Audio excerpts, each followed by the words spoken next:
fall of the Berlin Wall in 1989 and the rapid collapse of communist regimes throughout Eastern Europe and the former Soviet Union surprised most Western scholars and Soviet experts.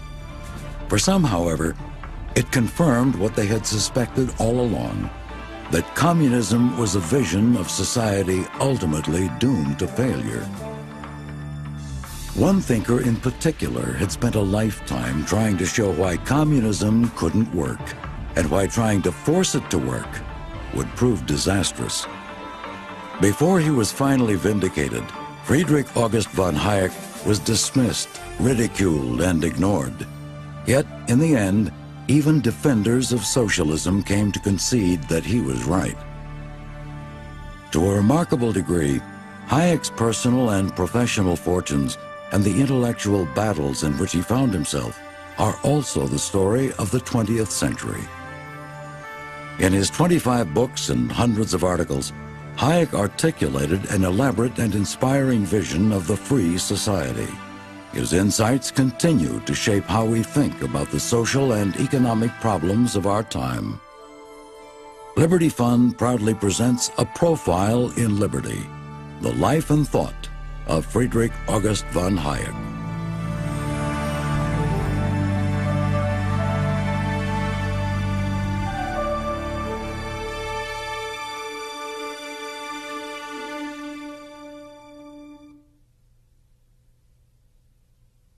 Descended from Austrian nobility, Friedrich August von Hayek was born in 1899 in Vienna, the heart of the Austro-Hungarian Empire and one of the leading intellectual capitals of Europe. Hayek's parents were deeply enmeshed in that world. His father was a doctor and an eminent botanist. His maternal grandfather had served as president of Austria's Statistical Commission. Hayek's two brothers would both become professors and physical scientists, Hans in anatomy and Erich in chemistry. His cousin Ludwig Wittgenstein would become famous as a philosopher. Hayek's first intellectual interest was in the sciences, especially botany. As a child, he helped his father categorize alpine plants. In addition to scientific pursuits, he took up photography and the theater, and physical interests such as skiing, sailing, and mountain climbing. In his teens, Hayek turned to the study of human learning and behavior, and for a time he considered becoming a psychiatrist. In June 1914, a single occurrence set in motion a series of events that would recast the world and the life of young Hayek. Archduke Ferdinand of Austro-Hungary was assassinated, setting the stage for the war to end all wars.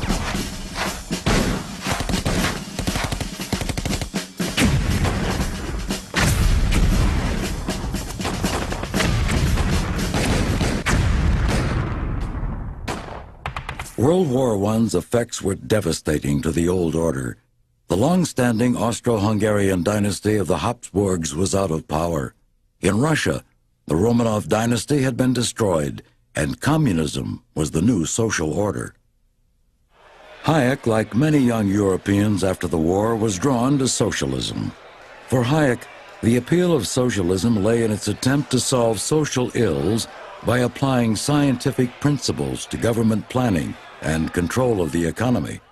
Hayek was pulled towards the Fabian variety of socialism, which favored peaceful, gradual government interventions rather than the sweeping and violent revolutions advocated by Marxist socialists. I never got captured by Marxist socialism, on the contrary. Then I counted socialism in its Marxist, frightfully doctrinaire form, and the Vienna socialists, Marxists, were more doctrinaire than most other places. It rather repelled me. Hayek entered the University of Vienna, a major center of intellectual activity. The war had created poor material conditions, but the school was still a vibrant and exciting place. It was here at the university that Hayek was first introduced to the Austrian School of Economics. This group of scholars extended the insights of the 18th century economist Adam Smith regarding the workings of a free market economy. In his classic work, The Wealth of Nations, Smith had sought to explain the tremendous growth in commerce that had taken place in the West during the 17th and 18th centuries. In opposition to the dominant views of his day, Smith saw that a prosperous economy arises not from the actions of governments, but through the voluntary actions of buyers and sellers in the marketplace. In Smith's understanding, no one person or group dictates what the supply and demand of goods will be. Rather, each person acts in his or her own interest. As long as exchanges are allowed to be free and voluntary, neither buyer nor seller will trade unless they both stand to gain from the transaction. According to Smith, the ultimate consequence of all these various exchanges is a flourishing and orderly economy. Adam Smith was also the first to point out the fundamental importance of the division of labor as part of a prosperous economy. Through division of labor, the particular knowledge and skills of individual men and women contribute to the creation of a vast number of goods. This insight continues to be of central importance to our understanding of a well-ordered society. Smith's insights were extended by the Austrian school economists, beginning with the publication of Karl Menger's path-breaking book, Principles of Economics. The central point of Menger's work, which was published in 1871, was that the value of any given product is determined not by the amount of labor that went into making it, or by the costs of production, but by the individual desires of the buyer and of the seller. Each consumer determines how much of his property he is willing to give in exchange for someone else's product or service. Likewise, each producer determines how much he or she will accept for their product or service. Trade will only take place if it benefits both parties in an exchange. And only those individuals involved in the exchange have complete knowledge of the benefits they seek and what they are willing to give in exchange. This emphasis on the individual and subjective nature of economic information, which was begun by Menger and continued by the Austrian school economists, would prove to be the bedrock of Hayek's own work. The Austrian school convinced Hayek that there can be order, such as the order that exists in markets without a centralized designer. This idea opened the door to his own insights regarding spontaneous order, the division of knowledge, and the role of prices in conveying vital information, and the rule of law. These ideas would set him on a collision course with the dominant political trends of the 20th century. In 1921, Hayek received his doctorate in law, and 2 years later was granted a doctorate in political economy. While at the University of Vienna, he had studied philosophy, law, and economics.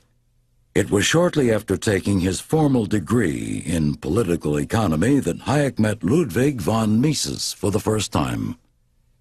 Mises was director of the Austrian Chamber of Industry and one of the leaders of the Austrian school's second generation of scholars. He would have a deep influence on Hayek's work. So I came to him with a letter of introduction by von Wiese, who was my real teacher, who described me as a promising economist. Mises looked at me, promising economist? I've never seen you at my lectures. But we became very great friends afterwards. Mises' book, Socialism, had a significant impact on Hayek's economic thought. In it, Mises attempted to show that in economic terms, a socialist state was technically impossible. Mises argued that since socialism denied a system of voluntary exchanges, the relative prices that provided signals for decision-making were missing. Without these signals, coordination of activities within the economy is impossible. In 1924, Hayek began attending Mises's private seminars. These events were considered the center of economic debate in Vienna. If I'd come to him as a young student, I would probably have just swallowed his views completely. As it was, I came to him already with a degree. I'd finished my elementary course, so I approached him in a slightly more critical fashion. And I asked him, what do you think? And he said, well, I think that And being for 10 years in close contact with a man with whom conclusions you on the whole agreed, but whose arguments were not always perfectly convincing to you, was a great stimulus. In 1927, Hayek and Mises co-founded the Austrian Institute for Business Cycle Research. The board included prominent economists. Young Hayek, the Institute's director, was beginning to solidify his reputation as a world-class economist. In 1929, Hayek began his first teaching position at the University of Vienna. That year also saw the publication of his first book, Monetary Theory and the Trade Cycle. In this work, Hayek expanded on the Austrian school's theories by developing the idea that the prices of goods and services, including interest rates, are information signals which are vital to the independent plans of consumers and producers.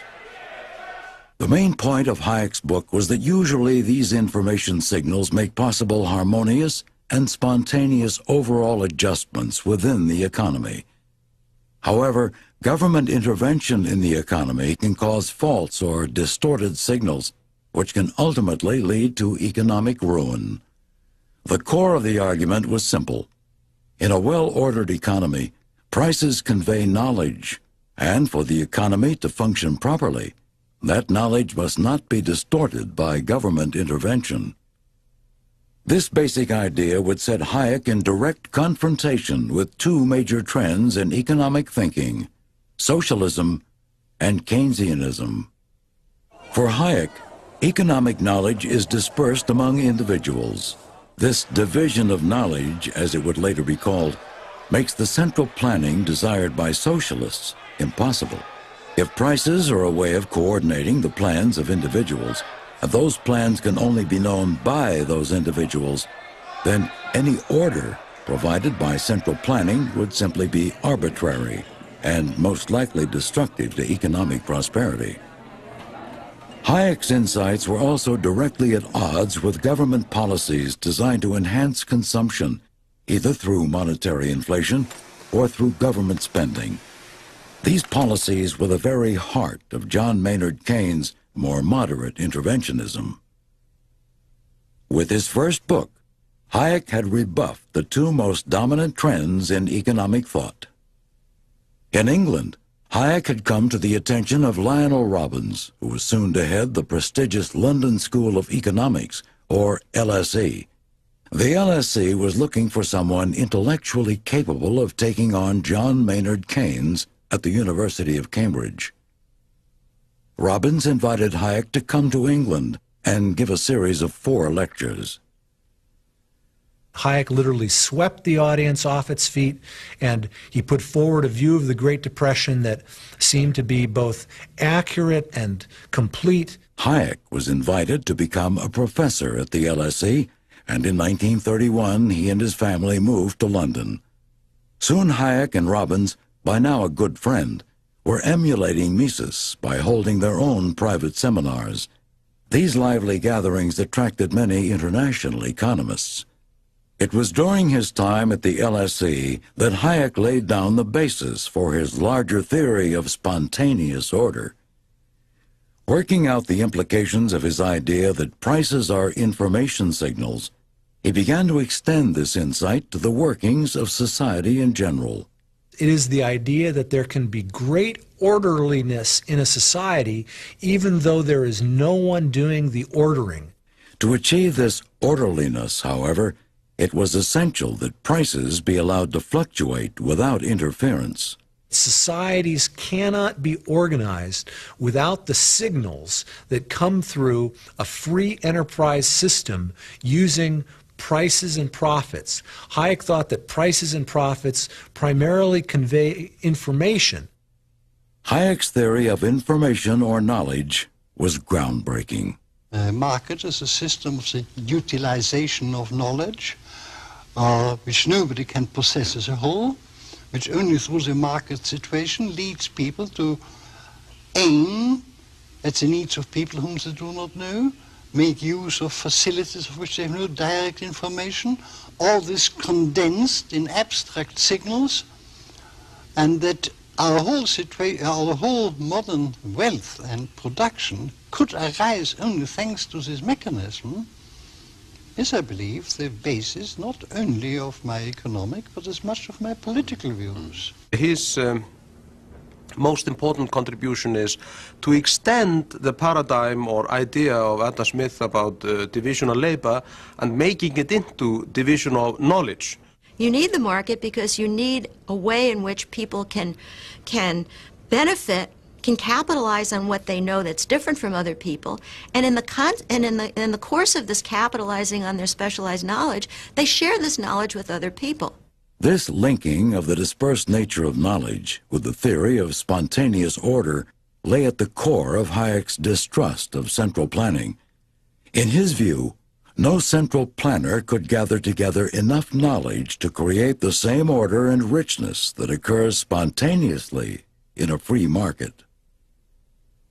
If production had been directed by a central planning agency, would they have directed in the internet technology, which is so revolutionizing human life? Hayek argued that central planning authorities don't develop that sort of planning ability, that they're inevitably bureaucratic and they prevent the new and the creative and the diverse from emerging, and that what you want to do is have a society in which individuals are free to do as much as what they want, whatever they want to do, as long as they're not physically harming someone else. To Hayek, central control over individual economic decisions leads inevitably to control over what individuals are allowed to do and the ideas they are allowed to develop.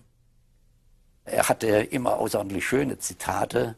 An ein Zitat, aber das ist. He placed a beautiful quote at the beginning of every chapter of The Road to Serfdom. And there is a quote by Belloc he placed at the beginning of a chapter where he says, let me see if memory serves, the control of the production of wealth is the control of human life itself. Ist das Kommando über das menschliche Leben schlechthin. These insights led Hayek into a prolonged debate with the socialist thinkers of his day, a complicated dialogue that became known as the socialist calculation debate. On his side, Hayek extended Mises' earlier argument that socialism was technically impossible. Both Hayek and Mises' great accomplishment was to turn the question of socialism from a moral question to a practical question. It wasn't whether individuals are good enough for socialism, it's a question of whether or not socialism can practically be the way a society can be organized. Hayek argued that without freely adjusting prices based in private property, there were no signals for socialist planners to use in calculating the relative values of goods and services, and there was no information for deciding which production methods were most efficient. But scholars influenced by socialist ideas were not persuaded by the arguments of Hayek or Mises. Perhaps the most vocal critic of the Austrian school was Oskar Lange, a prominent Polish socialist. According to Lange, Mises had provided a service to the socialists by pointing out the need for a more careful system of economic accounting that would guide production resources in a socialist economy. Rather than pointing out the impossibility of socialist calculation, said Lange, the Austrians had merely pointed to a problem that socialist thinkers could certainly solve. The socialists always operated, and still do, as if intellectual elites can govern society from above. And what Oskar Lange did, for example, was only to switch the elite from, say, kings and emperors and others, benevolent despots of days past, into the enlightened economists that could run and operate the economy from above. Despite having missed the real point of Hayek's criticism, Lange's arguments were persuasive with both academics and the general public. Public opinion was firmly on the side of more government control over economic life and firmly against Hayek's ideas. Equally formidable in the arena of both academic and political opinion would be the ideas of John Maynard Keynes.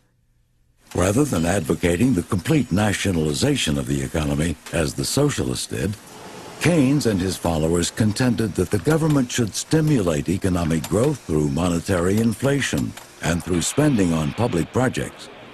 This ran directly counter to Hayek's contention that government intervention distorts the information conveyed by prices. Hayek argued that although under Keynes' approach there may be indeed short-term stimulation of the economy, prices will no longer transmit accurate information between producers and consumers. This would result in the wrong things being produced in the wrong quantities at the wrong time, or what Austrian school economists refer to as malinvestment. The debate between Hayek and Keynes would continue until Keynes' death at the age of 63 in 1946, and it was a debate that, at the time, Hayek appeared to lose decisively. Beginning in the early 1930s, Keynes and Hayek sparred publicly on how to break the Great Depression that held the world in its grip. A central issue was what role the government should play in attempting to increase employment and stabilize the economy. For Hayek, it was a matter of letting the system, which had been actively discoordinated through government inflation of the money supply, recover naturally. Artificial intervention only postponed and aggravated the necessary correction. Keynes vehemently disagreed. Keynes's view was that now it was the purpose of government to get the economy rolling again, to prime the pump, for there to be government work projects, for there to be government transfer payments, whatever could be done to get the economy moving again. Underlying these disputes was another point of disagreement between these two great thinkers. Hayek concentrated on individual transactions between buyers and sellers. Keynes, however, argued that the important figures were economic aggregates, such as total unemployment and gross national product. Hayek held that aggregate figures only hide important economic information, which is necessarily individualized and dispersed.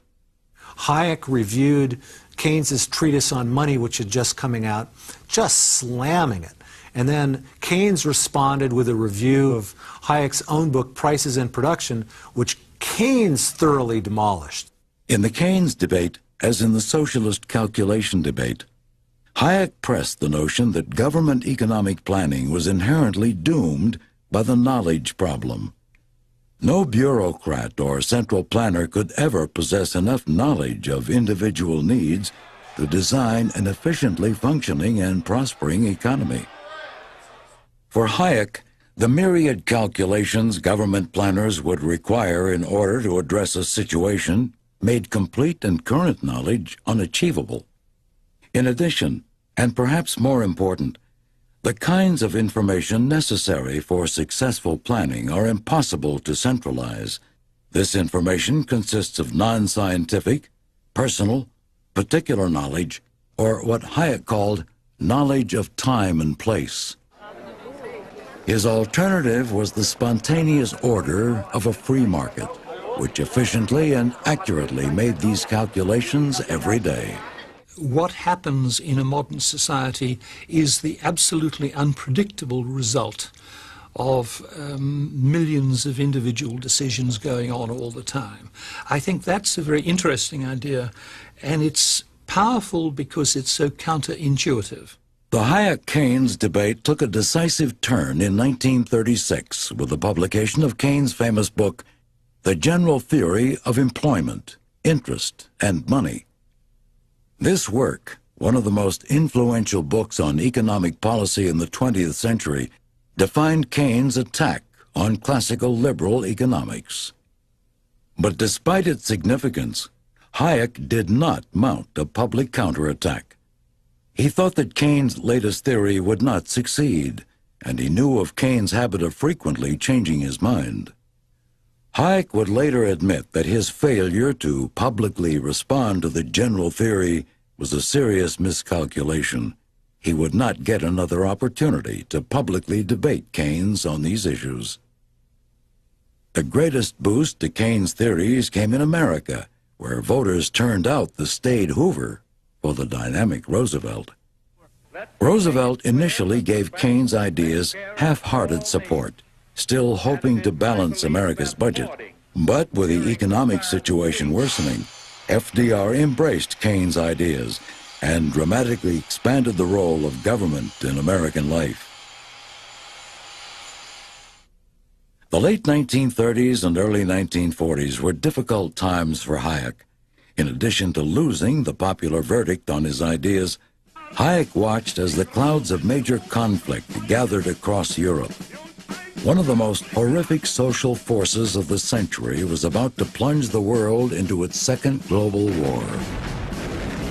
Hayek was especially frustrated by what he saw as his colleagues' misperception of what was unfolding. External circumstances of environment made it necessary for me to explain to my English colleagues, who firmly believed that the bad German capitalists had started a reaction against the promising socialist developments, that they were wrong in their interpretation of the Hitler movement.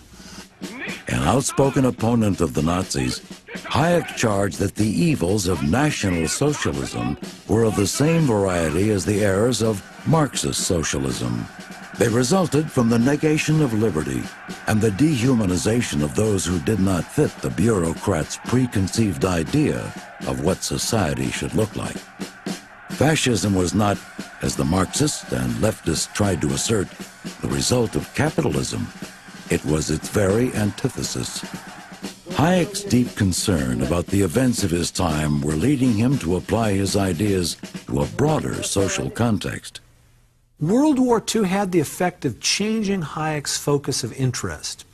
And whereas during the 1930s he had been primarily a technical economist, participating in the technical economic debates of the day, from the 1940s onward in his career, and he lived until 1992, so that's a half century, he basically moved into the area of social philosophy. And I think that it's here that his greatest contributions were. In 1944, Hayek was made a Fellow of the British Academy. That same year, a pivotal event would again propel Hayek onto the international stage, the publication in England of his most famous book, The Road to Serfdom. This was a hugely popular broadside in which Hayek made the claim that even mild government intervention could ultimately lead to a totalitarian state. Hayek had grave concerns about communism and Russia's role in the world, but he was also targeting socialism closer to home. There was quite a bit of central planning at that time. In fact, that's what the Labour government came in immediately after the end of the European war against Hitler, and that's what they wanted to do. They wanted to introduce a form of socialism. Hayek's thesis in The Road to Serfdom was simple enough. Even piecemeal planning leads to unintended consequences that require even more planning and eventually can lead to attempts at central planning and totalitarianism. Government errors would be compounded when the same planners who made them then tried to set them right, leading to even more government intervention. Ultimately, the people in a society would be made to fit the bureaucrats' plan, rather than the other way around. If a government goes wrong and enforces the mistake it has made, there's no automatic correction of any kind. He made it crystal clear to anybody who was willing to open up their minds that you couldn't possibly gather enough information in a central bureau to direct a vastly complex economic system. You can barely do it for a simple village economy, but at least there wouldn't be egregious errors. Even well-intentioned states would eventually claim the power to make any decision necessary for the state's well-being.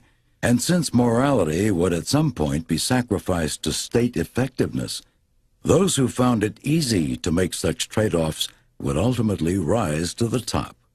This further endangered liberty. I think people in the West don't understand this point well, because they thought they have already got the worst politicians in the world. But if they live under China, they will really know how, or inform Soviet children, how the real worst get on the top.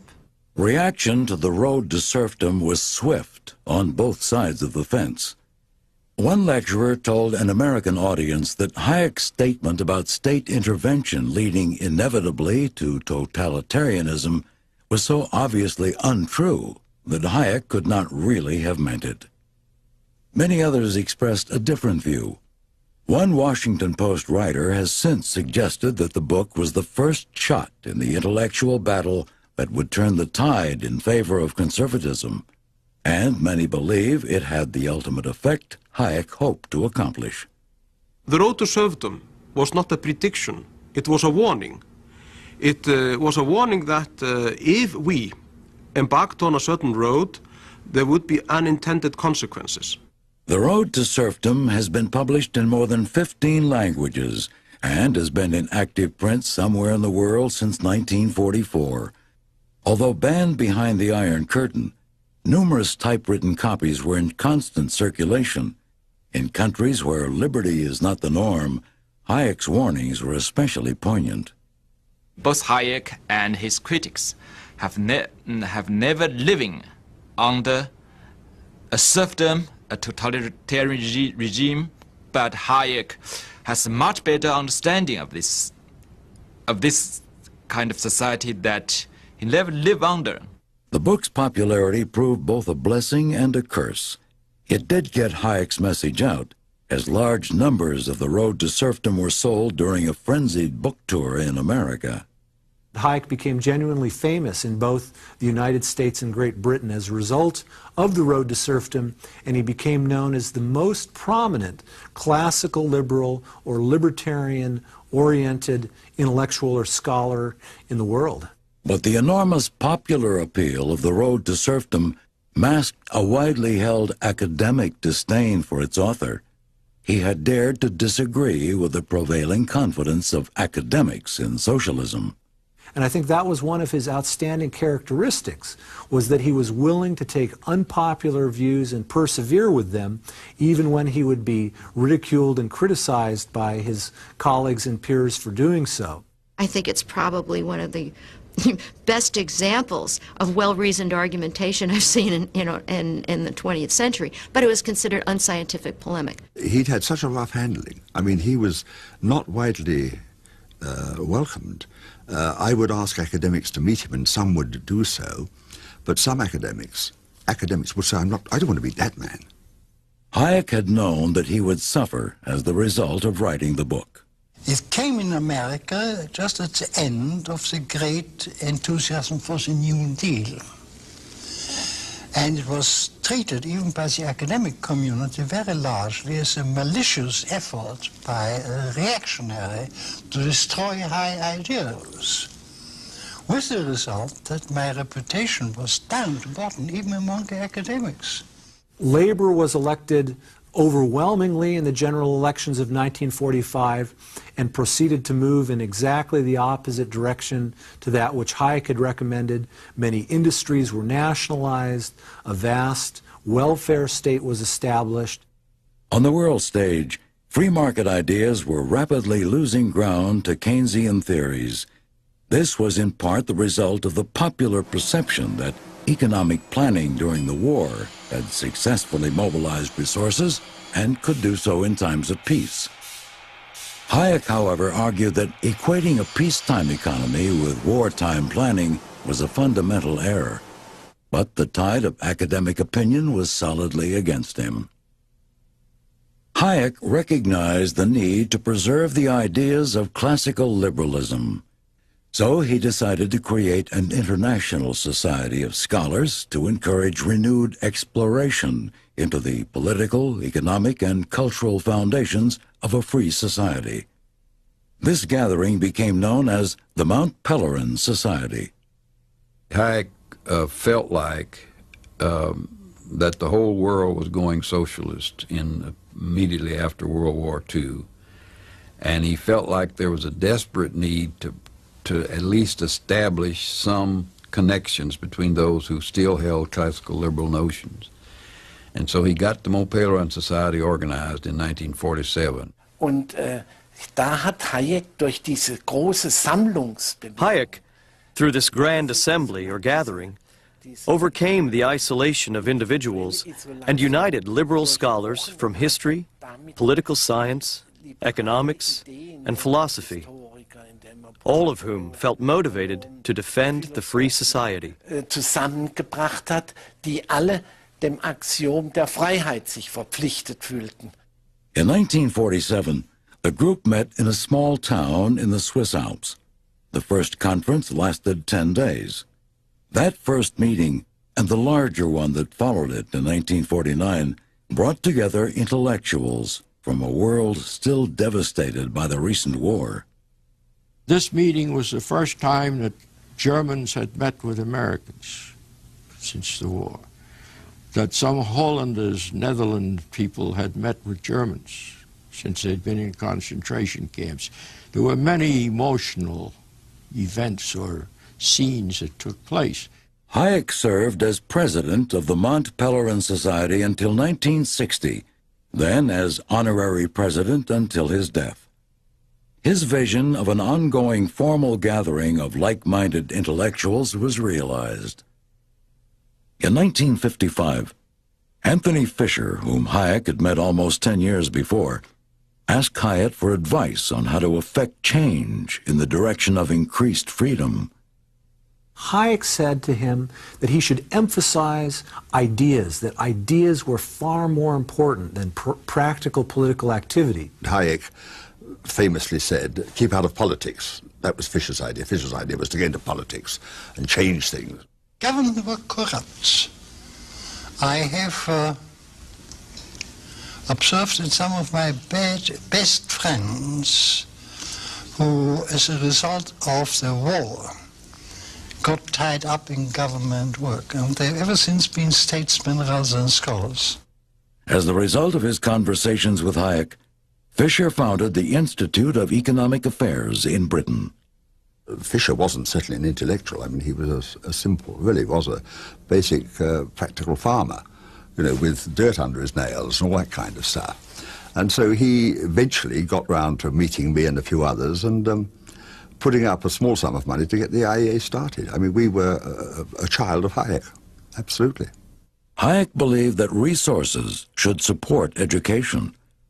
The Institute for Economic Affairs would be the first of many international think tanks inspired by Hayek, organizations devoted to research and publishing on liberty and free market economics. In 1950, the University of Chicago offered Hayek an appointment to the prestigious Committee on Social Thought, which he accepted. Once again, he found himself in one of the centers of economic thought. One of the really interesting things about Hayek is that he was at the University of Vienna, he was at the London School of Economics, he was at the University of Chicago, all tremendously vital places intellectually. The University of Chicago had taken the risk of first publishing The Road to Serfdom in America, and it was considered a center for free market thought. The school was also located in a country considered a bulwark in the effort to contain communism. The move to Chicago was a good one for Hayek. His appointment to the Committee on Social Thought at the University of Chicago enabled him to cut back his teaching and to do research in areas other than economics. He sometimes commented that an economist who only knows economics really doesn't know very much. He had much more of a holistic approach to knowledge and one that tried to bring together thoughts from a number of disciplines. I announced in Chicago a seminar on scientific method, in particular differences between the natural and social sciences. And it attracted some of the most distinguished members of the faculty of Chicago. And Enrico Fermi and Sewell Wright and a few people of that quality sitting in my seminar discussing the scientific method. And that was one of the most exciting experiences of my life. The years in Chicago were productive. In 1952, Hayek published a book on knowledge and the mind entitled The Sensory Order. After I had published The Road to Serfdom in 1944, I wanted to take leave from this sort of subject. I so discredited myself with my professional colleagues by writing that book that I thought I would do something quite different and return to my psychological ideas. In the sensory order, as in Hayek's social and economic thought, multiple and dispersed connections make the system work. Information is spontaneously ordered through specific signals, and trial and error learning is an important basis for the brain's performance. Not only are people's brains different, we process information differently. Everything we do helps to build up a personal classifying system that will differ in some respect from somebody else's. So I see the sensory order as being an important issue that he needed to address for his critique of socialism. In 1954, Hayek tackled yet another field, history. It was widely believed that the Industrial Revolution had impoverished vast numbers of British citizens. Hayek challenged that claim in his introduction to Capitalism and the Historians, a collection of essays by leading scholars. For Hayek, the Industrial Revolution was an example of spontaneous order in action. Vast unplanned changes in the economy were the result of an untold number of individual economic decisions based on subjective values. Hayek believed that an impartial evaluation of the evidence would show that living standards actually improved with industrialization, contrary to the sentimental views of historians who romanticized the pre-industrial age of agriculture. Hayek was now ready for his most ambitious work to date. In 1955, he visited Cairo, where he lectured on the rule of law. These lectures formed the basis for what some consider his best work, the Constitution of Liberty, published in 1960. I would think the book, The Constitution of Liberty, is the modern compendium of liberal ideas.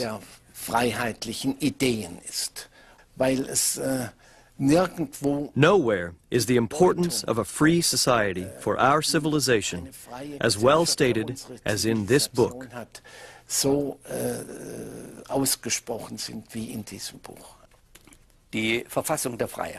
The Constitution of Liberty is surely the most important work that was written in this and the past century, and one can likely say the most important work since John Stuart Mill. The Constitution of Liberty recasts the long-standing ideas of classical liberalism in modern terms. Hayek concludes the Constitution of Liberty with the words that John Stuart Mill used to preface his work on liberty a century before,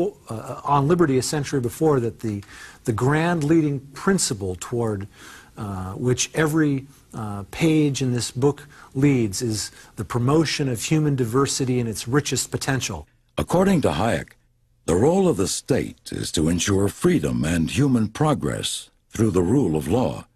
In making this claim, he was careful to define what law is not. We call now law a great many things which are not law in my sense. It is not the will of the rulers which is governing the society, but the metaphysical doctrines behind the law, which is regulating our daily lives. We can't make law. We can only discover laws. For Hayek, law, properly understood, is based on precedent, a system of trial and error in which the most effective social principles are passed down from one generation to the next. He saw some of the great traditions of the Anglo-American system to have evolved over generations in terms of principles such as fair play, justice, private property, contract. Many of society's most important laws or rules are not the products of conscious design, according to Hayek. A sort of cultural evolution passes along the most effective rules, to be refined over time through custom, tradition, and experience. His theory of spontaneous orders is of extreme importance. Language is a spontaneous order. Nobody invented language. No authority ever set the rules for speaking or writing. Hayek tells us that law is like that. We are living all the time thanks to a system of rules of conduct which we have not invented, which we have not designed, which we largely do not understand. People have tried out over the time different strategies to solve problems, and they were able to learn which kind of generalized strategies work better than others. And these experiences they have condensed in rules. These rules, of course, are interpreted by our parents, our authorities. They're interpreted by those with whom we interact, so they do change gradually, but nevertheless, these rules are not of our own making. It's law that creates freedom by creating a rational framework within which individuals can lead their life. So I think that Hayek's underlying idea in political philosophy is that liberty is the supremacy of law. Hayek's understanding of the rule of law involved two critical points. The first was that society's rules must be general. They must not become specific centralized commands. This also keeps them from becoming instruments for granting special privileges. True freedom implies equality under the law. An open society in which I can deal with any person I encounter presupposes that certain basic rules are enforced on everybody within their territory. Hayek was concerned about how democratic governments fail to safeguard this principle by confusing law with legislation. Legislation, in a strict sense, ought to be confined to general rules, while what we now call legislation are largely orders, commands issued to particular groups, granting privileges to some and imposing special duties on others. Hayek's second point about the rule of law was that laws should tell individuals only what they could not do in order to prevent harm to others. Laws should not tell individuals what they must do. These rules, and this is the characteristic of general rules, they tell people what strategies they are not allowed to employ in their efforts to improve their own situation. But within the remainder of the open space of conceivable actions, they are free to choose whatever they consider most appropriate and more conducive to their interests. Hayek did grant that government might need to guarantee a minimum set of specific protections in areas such as health care, the environment, and disaster relief. But he argued these should be privatized whenever possible. The Constitution of Liberty has taken its place among the great works of classical liberal theory. Such an immense scholarship I have never before discovered. That is absolutely surpassing. And the ideas there, especially the ideas about the justice problem, about the problem of spontaneous interaction of 10,000s of people, all of them having completely different value convictions, and how we can find people, or we can find ways and means to make people with completely different value convictions to live together in more or less peace and freedom. That was something what still fascinates me. That is actually, for me, the quintessence of economics. In the early 1960s, Hayek unexpectedly received an invitation to teach in Friburg, West Germany. Freiburg was the professional home of his old friend and Mont Pelerin Society member Walter Eucken, who had died in 1950. Ludwig Erhard, another Mont Pelerin Society member, was soon to become Chancellor of West Germany. After moving to Freiburg, Hayek pressed on with the development of his ideas on spontaneous order. By 1969, he had almost completed the first volume of Law, Legislation, and Liberty. This work, which he planned to publish in 3 volumes, was to expand on the concerns he had addressed in the Constitution of Liberty. In the Constitution of Liberty, I was still mainly attempting to restate for our time what I regarded as traditional principles. I wanted to explain what 19th century liberalism had really intended to do. It was only at the time when I practically finished the book that I discovered that 19th century liberalism had no answers to certain questions. Law, Legislation, and Liberty was eventually to be a work of sweeping scope and substantial importance. But before the first volume was finished, Hayek began to suffer from a severe depression.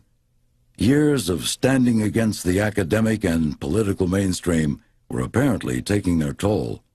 Even after he finally finished the first volume in 1973, Hayek's outlook had not improved. Hayek was feeling so low that he was literally unable to get up from his bed, and when he talked to Arthur Selden, he told him that at that time he felt that his entire life's work had been a waste. Then in 1974, very unexpectedly, Hayek was awarded the Nobel Prize in Economics. Ironically, his co-recipient was Gunnar Myrdal, a socialist thinker from Sweden. The Nobel Prize led to a swift reversal in Hayek's reputation. As one writer noted, he quickly went from goofball to guru. It also seemed to spark a burst of energy within Hayek, resulting in renewed health and a dramatically increased intellectual output. You'd say, no, it wasn't the Nobel Prize, but the Nobel Prize was a tremendous shot in the arm. In 1976, Hayek completed Volume 2 of Law, Legislation, and Liberty. When news of its completion was delivered to a meeting of the Mont Pelerin Society, cheering erupted. 3 years later, in 1979, the last of the 3 volumes was published. I thought very highly of Road to Serfdom.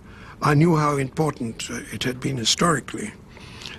But Law, Legislation, and Liberty was a revelation. Hayek used 1 volume each for what he termed 3 fundamental insights on the preservation of a society of free individuals. The first of Hayek's 3 insights was order without commands. This was a further clarification of his concept of spontaneous order. Hayek persisted in combating the misperception that order is equivalent to a single overarching vision or plan. He argued that order occurs spontaneously in society because all of the plans of individuals are coordinated through various mechanisms that transmit information such as market prices, customary practices, values, language, and tradition. It is very exciting to transpose what one thinks of as a vast network of operations of people exchanging money and goods, suddenly to discover that this really has a totally different aspect altogether. And I think that's a brilliant illumination. Hayek's second insight addressed the concept of social justice. For Hayek, the term social justice was without any clear meaning and could be used simply to dress up the political bias of the user. As a standard by which to judge the economy, it was at best useless and at worst harmful, since it obscured the real nature of both justice and social order. Any deliberate attempt to correct the distribution according to supposed principles of social justice are ultimately irreconcilable with a free society. Hayek believed in what he considered true justice, which sprang from the genuine equality of individuals under the rule of law. Distributive equality was another matter. True justice is impartial and impersonal. Differing conditions among individuals and groups which are not the result of interference do not imply a lack of social justice. It's not facts which are fair, it's human action which is fair or just. And to apply the concept of justice, which is an attribute of human action, to a state of affairs which has not been deliberately brought about by anybody, is just nonsense. The third of Hayek's trilogy of insights was that democracy did not necessarily equate to liberty. Confusing democracy with liberalism was, for him, a tragic illusion. Far more important was a constitutional order that would limit the power of government to interfere with the spontaneous order of society. To the degree that democracy holds government officials accountable for their actions, it is an essential part of a functioning political order. By itself, however, democracy is not a sufficient protection for freedom. That, of course, is no longer the will of the majority, or the opinion of the majority, I prefer to say, which determines what the government does, but the government is forced to satisfy all kinds of special interests in order to build up a majority. It's in the process. There's not a majority which agrees, but the problem of building up a majority by satisfying particular groups. In the late 1970s, the world was entering a new era, and Hayek's ideas were beginning to have an influence. The simultaneous high inflation and high unemployment, which seemed to be the legacy of Keynesian economics, caused many to begin looking for other answers. In England, Margaret Thatcher was turning the British economy around, largely through reliance on Hayek's theories. Hayek had great admiration for Mrs. Thatcher. Her adoption of his concepts caused some to call Hayek her mad professor. Once she pulled the Constitution of Liberty out of her bag, placed it on the table, and said, "This is our program." And then extraordinary changes happened in England. In the 1980s, an economic sea change occurred in the United States. Ronald Reagan had come to office with a new approach based in part on Hayek's ideas. Reagan's administration would bring both inflation and unemployment under control. In 1982, Hayek was awarded the Order of Merit by the Austrian government, and in 1984, he became a Companion of Honor, a personal award from the Queen of England. Hayek's final book, The Fatal Conceit, was published in 1988. In it, Hayek warned his readers against the temptation to assume that social institutions and inherited practices can simply be altered or abolished to suit the momentary objectives of would-be reformers. In 1989, at the age of 90, Friedrich Hayek witnessed the dismantling of the Berlin Wall, the victim of unworkable government economic planning and increasing pressure for freedom. This was the first step on the road away from serfdom and the ultimate affirmation of Hayek's ideas about the nature of order in human society. If you were a good Hayekian, it should have been inevitable that communism was going to fall, because it should have been inevitable that this terribly inefficient system was going to at some point just grind to a crashing halt. Nowhere is Hayek as popular and as well respected as in the East European countries, because those people have seen his theories. They have read The Road to Serfdom, which gives an accurate account of the police states and of the conditions under which centralist economic planning can be performed, and they also see the great promise that he holds out for them. President George Bush presented the U.S. Medal of Freedom to Hayek in 1991. Hayek's son, Dr. Lawrence Hayek, accepted. Friedrich August von Hayek died in 1992. His life had essentially come full circle through two distinct half-centuries in which his reputation had risen, then fallen, and finally risen again, even more strongly. He had seen the ideas of free markets and human liberty go from ridicule to being the centerpiece of social thought. This is Hayek's legacy. I think that we can divide the 20th century into 4 quarters. The first quarter was dominated by Lenin and the Russian Revolution. The second quarter by Hitler, National Socialism and the World War. The third quarter was dominated by Keynesian thinking. It was really the quarter of Keynes. But the fourth quarter of the 20th century was characterized and dominated in some ways by Hayek. I think that Hayek will be perceived in retrospect as the greatest political philosopher of the 20th century. Hayek I regard as a man for all times.